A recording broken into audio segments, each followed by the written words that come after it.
কোমল ঠোঁটে বাঁশি বাজিয়ে সংসার চালান গৃহবধূ জয়া বৈরাগী। তার বাঁশির মধুর সুর শুনে মুগ্ধ সবাই। আমার এই ছেলে বৌমাই ওই গান টান করিয়ে বেড়ায়, ওই সেইভাবে আমাদের সংসার চলে।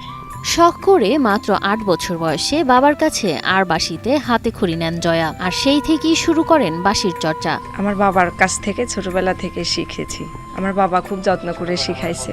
বলছি নড়াইলের এক অনন্য গৃহবধূর কথা, যিনি সংসারে কাজের পাশাপাশি বাঁশিতে তোলেন মনোমুগ্ধকর সব সুর।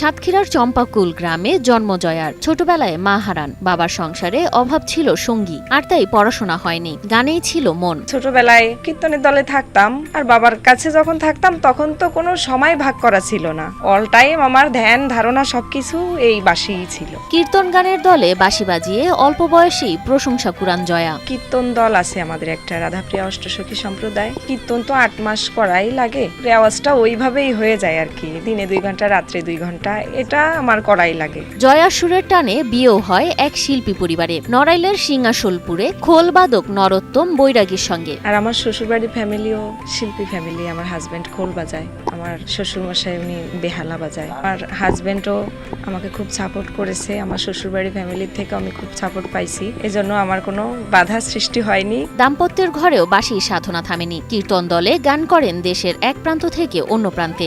রাধাপ্রিয়া অষ্টসখী সেই দলে কাজ করে, ভালো বাঁশি বাজায়। জয়ার হাতের বাঁশি মানেই যেন জাদু। জয়ার বাঁশির সুর শুনলে মন ভরে ওঠে, হৃদয় দুলে ওঠে, এমনটাই জানান স্থানীয়রা। এই বৌদি আমাদের প্রতিবেশী, ইনি খুব সুন্দর বাঁশি বাজায়। আমরা ওনার বাঁশি শুনে খুব মুগ্ধ।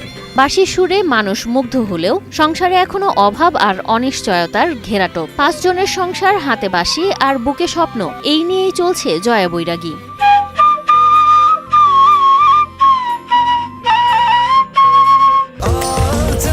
স্বাস্থ্যকর অল টাইম হানিকম, সব সময় অল টাইম হেলদি লাইফ।